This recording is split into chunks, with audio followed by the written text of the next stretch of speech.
কৃষ্ণ।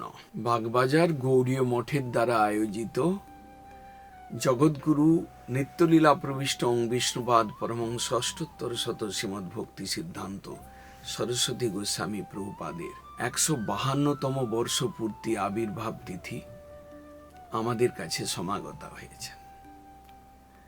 গৌড়ীয় mission কর্তৃক আয়োজিত এই পুণ্য তিথিকে কেন্দ্র করে চৈতন্য জন্মোৎসব ও মেলা, সেই সঙ্গে প্রভুপাদের জন্মোৎসব ভাগ্যক্রমে 6 ফেব্রুয়ারি 1974 সালে তিনি এসেছিলেন।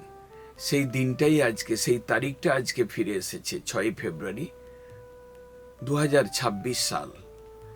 বাগবাজার গৌড়ী মঠ সেই প্রভুপাদের সৃষ্টি। তিনি চৈতন্য বাণীকে প্রতি গ্রামে গঞ্জে নগরে প্রতি দ্বারে দ্বারে এবং বিশ্বের সর্বত্র পৌঁছে দেওয়ার জন্য এই বাগবাজার গৌড়ীয় মঠ স্থাপন করেছিলেন। এবং সেই মঠকে কেন্দ্র করে তিনি তার যে লীলাবলী আবিষ্কার করেছেন, প্রকাশ করেছিলেন, তার শোভা দর্শন করবার জন্য আপনারা সকলে আসুন।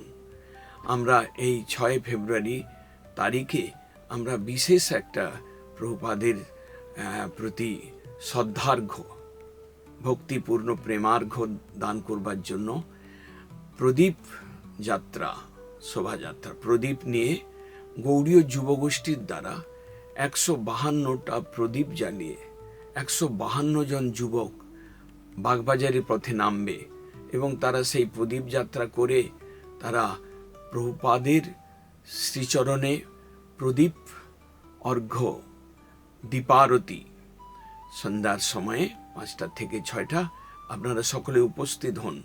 যারা গৌড়ীয় রয়েছেন, যারা প্রভুপাদের বংশে জন্মগ্রহণ করেছেন, সকলে আসুন, একত্রিত হন। এই দিব্য প্রদীপ দান, প্রদীপ শোভাযাত্রা এবং মহা আরতি প্রভুপাদের মহিমাকে মহিমান্বিত করবার জন্য আপনারা সকলে উপস্থিত হয়ে আপনারা নিজের আত্মকল্যাণ বরণ করুন। হরে কৃষ্ণ।